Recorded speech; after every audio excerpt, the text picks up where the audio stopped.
और आज मैं उसी रिश्ते को और मजबूत करने और अपने छोटे भाई से मिलने यहाँ आया था, जानने की उनकी क्या हाल है। मुझे बहुत खुशी हुई। मैं सोचता था कि जेल में हैं तो परेशान होंगे, लेकिन जिस ताजगी के साथ मुलाकात हुई इससे ये पता लगता है कि वो बहादुर आदमी अपनी लड़ाई को लड़ रहे हैं और जो हालात हैं वो उससे वो किसी छिपे हुए नहीं।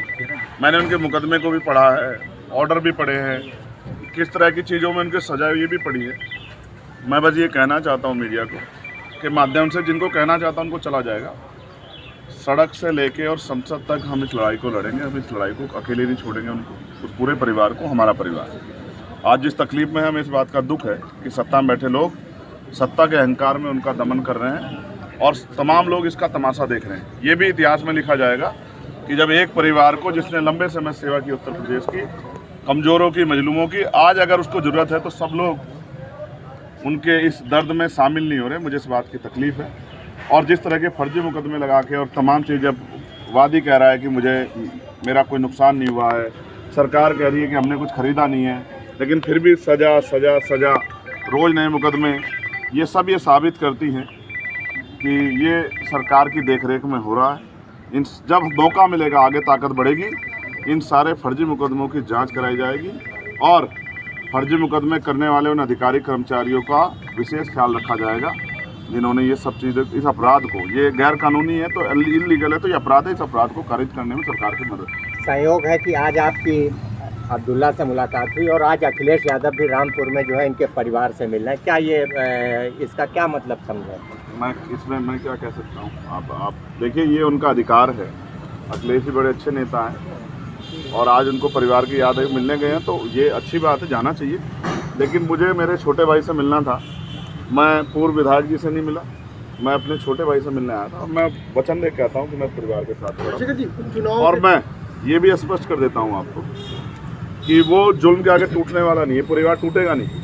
मैंने उनकी वालिदा को देखा, पूर्व एमपी साहब को, क्या हालात थे उनके मैं जानता हूँ। लोग बताते थे कि उठ नहीं पाती थी, 2 लोग पकड़ के ले जाते थे बाथरूम, तब भी उन्होंने इतना जुल्म सहा, सिर्फ इसलिए कि वो आजम भाई की पत्नी है। अभी आपने कहा कि कुछ लोग साथ नहीं दे रहे हैं, किसकी तरफ इशारा था? नहीं, मेरा एडमिनिस्ट्रेशन और जो सिस्टम है उससे मैं वो कर रहा हूँ। आप अखिलेश जी की तरफ मत ले जाइए।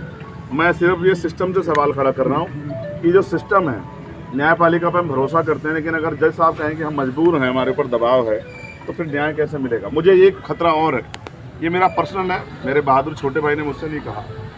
जिस तरह से पिछली कई घटनाएं हुई हैं, मैं उनकी जान की सलामती की प्रार्थना करता हूँ और मैं सरकार से कहता हूँ कि ठीक है, आपके विरोध, अंतर विरोध हो सकते हैं, वैचारिक विरोध हो सकते हैं, राजनीतिक विरोध हो सकते हैं, लेकिन मैं चेतावनी के तौर पर कहना चाहता हूँ कि अगर कोई इस तरह का षड्यंत्र या साजिश करने की कोशिश की गई तो हम और हमारी पार्टी के लोग बिल्कुल चुप नहीं रहेंगे, ईंट से ईंट सरकार के बजा देंगे। ये चेतावनी में सरकार को देना चाहता हूँ।